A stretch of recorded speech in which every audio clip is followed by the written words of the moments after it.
Hi, this is Dr. Bharadwaz. I am CEO and Chief Doctor at Fidicus Homeopathy. Today we will discuss on the topic of anal fissures. Anal fissures is one of the common diseases which we can see among males and females. It usually occurs between the age of 15 years and 40 years. It also occurs in other ages, but this is the most common age.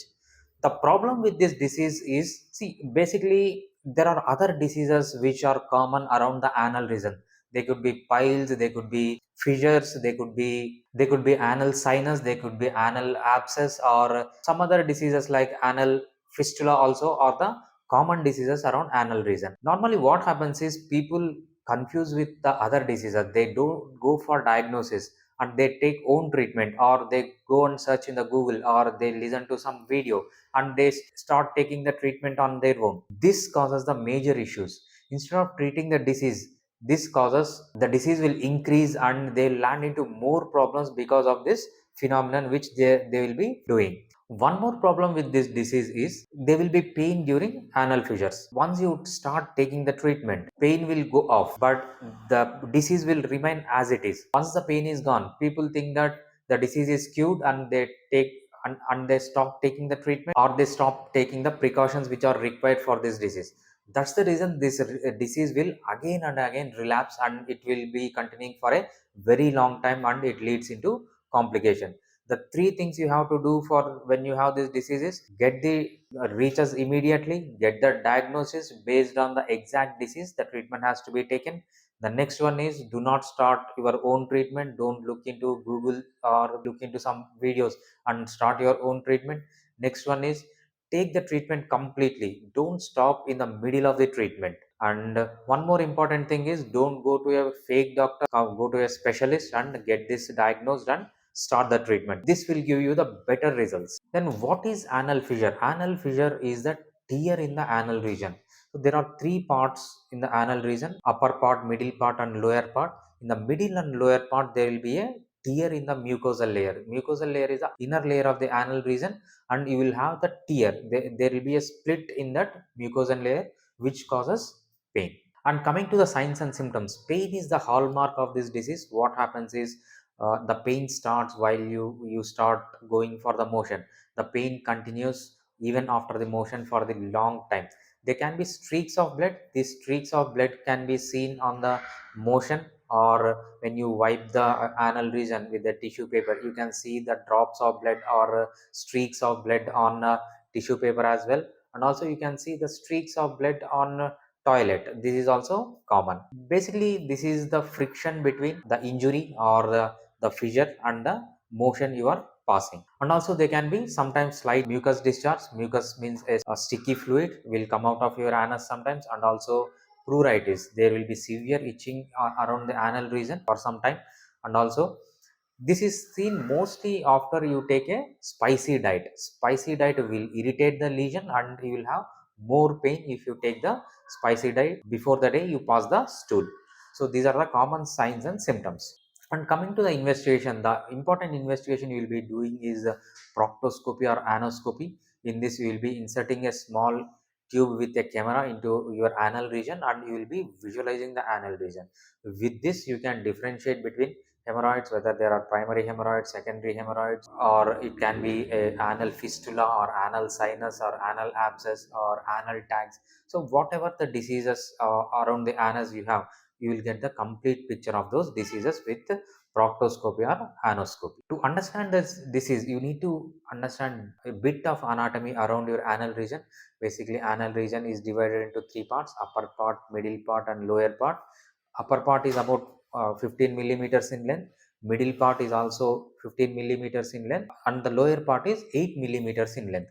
Here you have to understand this lesion occurs around the middle part and lower part, not in the upper part. Here what happens is this middle part or lower part is ectodermic in origin. Ectodermic in the origin means here this area is pain sensitive. You have somatic nerves here which carry the pain sensation, sensory nerve. So any lesion you have in the middle region or lower region, it is very painful because of that nerve innervation. And also one more structure you have to understand here is anal splinter. Anal splinter is a round muscular structure around your anal region which will tighten your anus after you pass the stool, and it will relax while you are passing the stool. There are two anal splinters, internal anal splinter and external anal splinter. Internal anal splinter is involuntary, so it is under the control of sympathetic and parasympathetic nerve system, and external anal splinter is somatic nerve, so it is under your will.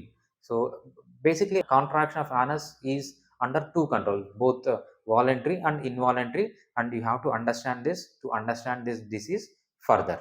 Coming to etiology, what are the major reasons for this disease?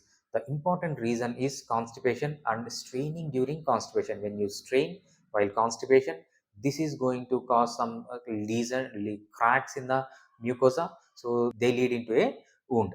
And also removal of hemorrhoids. If you have any external hemorrhoids or internal hemorrhoids, when you remove these hemorrhoids, they don't heal properly, and this may also lead into stricture and stenosis. Stricture means the internal anal splinter and external anal splinter will contract and they become hard. That is stricture. These are the main reasons for anal fissure. Coming to the pathology, what exactly happens in your anal region when you have anal fissure? This can be divided into two major sections. First one is acute anal fissure and chronic anal fissure. Acute anal fissure is the one when which you see before 6 weeks. Up to 6 weeks, when you have the lesion, that is acute anal fissure. Here the lesion is red, inflamed. Here the lesion is not so deep and it is not so wide, so it is superficial, but it's still painful. After 6 weeks, this acute anal fissure converts into chronic anal fissure. Here what happens is the wound becomes deeper and it becomes wider, and also on the upper part of this lesion there is anal pili. This is going to be hypertrophied, and lower part of the lesion there will be hypertrophy of the skin. This we call as sentinel pile. When you have all these structures in your anoscopy or proctoscopy, you consider this as chronic anal fissure. These anal fissures can be again divided into primary anal fissures and secondary anal fissures. In primary anal fissures, you don't find any reason. Without reason, you will get the anal fissures. But in secondary anal fissure, you can identify some causes.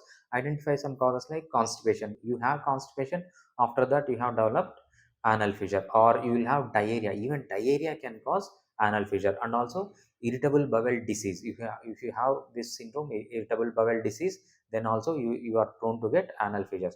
And also rectal cancers. Rectal cancers are also one of the major reason for anal fissures. And also STDs, sexually transmitted disease. If you have sexually transmitted diseases, so it is also one of the reasons. And also if you have anal intercourse, this is also one of the reason for anal fissures. Here what exactly happens is, you know that there will be two types of muscles, internal anal splinter and external anal splinter, which will be closing your anal region and opening your anal region. After you defecate, it will be closed. What happens here is, because of the lesion, they become tight, they become hard, and this causes more pain or severe symptoms, and this causes non-healing of anal fissures.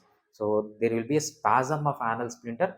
This causes more severe symptoms and prolongation of anal fissure without curing it. Yeah, this anal fissure is common in posterior region of anus rather than any other region.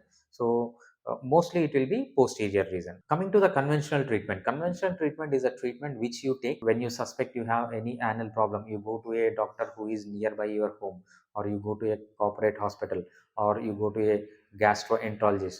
That the treatment given by them is called conventional treatment. It is also called English treatment or Western form of treatment or allopathic form of treatment.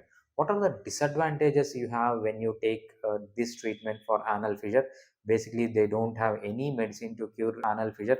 They will be giving antibiotics or they will be giving painkillers. Mostly, they will be going for in chronic anal fissure. They will be going for surgery. Other than this, they don't have any treatment. So you know the painkillers.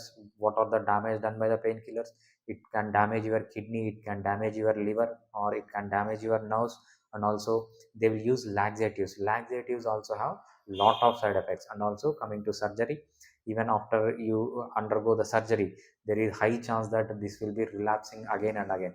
So compared to homeopathic treatment, conventional treatment is not good in this case. If you have anal fissures, you have to directly contact a homeopathic doctor and get treated for better results. And coming to homeopathic treatment, how homeopathy can help you in this regard? Homeopathy has good medicines, so depending on the pain. So where is the pain? how is the pain, is the pain is there before you pass the stool or during passing the stool or after passing the stool, is there any blood streak, so what is the type of pain, is it gripping pain, is it pinching pain, is it stabbing pain.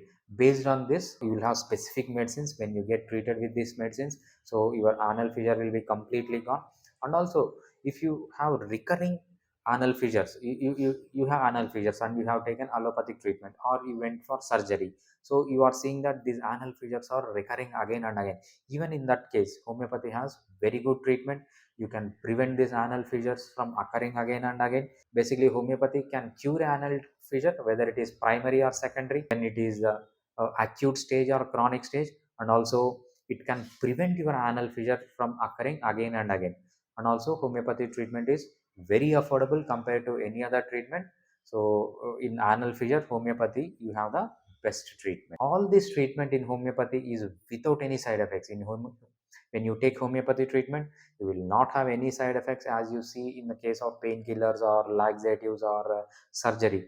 Without any painkillers you can get treated for the anal fissures. And also when you have any complications, you have gone for the surgery and you have landed into other complications like it got infected or any other symptom is left over from the surgery, even that can be treated very well with homeopathy. And coming to the precautions, what precautions you have to take when you have anal fissure or when you want to avoid anal fissure, the important thing you have to do is your diet should be rich of fiber. You have to intake both soluble fiber and also insoluble fiber as well.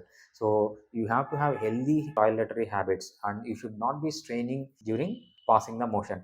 And also your exercise is important, your sleep is important, and leading a stress-free life is also very important to cure or prevent anal fissures. Also, other part of the diet, take plenty of liquids. So you can take water, you can take buttermilk, you can take, and also you need to take a lot of vegetables, whole vegetables which are rich in fiber. So and also you can take whole pulses rather than taking the fruit juices. You need to take whole fruit.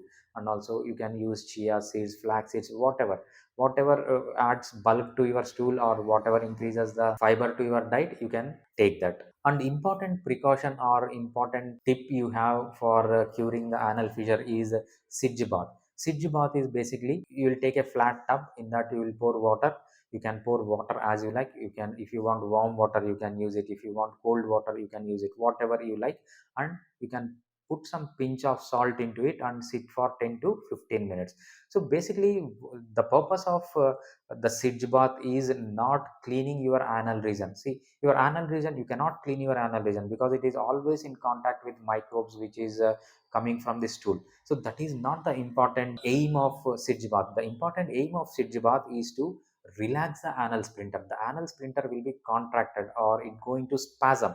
So you have to relax that anal splinter so that the healing takes place. That is the important outcome you should be expecting from sidge bath. And also one more tip you can have is, while you are sitting or while you are going to sleep, try to relax your anal region so that spasm is relaxed and you will get cured. And coming to the prognosis, what happens if you don't take the treatment or if you neglect it? If you are in initial stages, acute anal fissure may convert into chronic anal fissure, which will take a lot of time to reduce. And also in allopathic mode of treatment, other than surgery, you don't have any other choice for it. If you still neglect, what is going to happen is it will hinder your daily activities. You will always feel pain in your anal region, and also this may get infected. Because of the infection, you can have perianal abscess, and from there it can lead into anal sinus and also anal fistula. Anal sinus and anal fistula are blind tracts from anal region, or blind tracts into the mucosal region from abscess. You have anal abscess where the pus is collected and they will drain into an anal region or outside, which causes more harm, and this is a very difficult to treat case. So if you have suspect that if you have anal fissure, immediately you can contact us. You can reach us in two ways. Once you can take online treatment, the medicines will be shipped to your doorsteps and you can take the treatment, or else you can drop into your clinic and take the treatment. Thank you.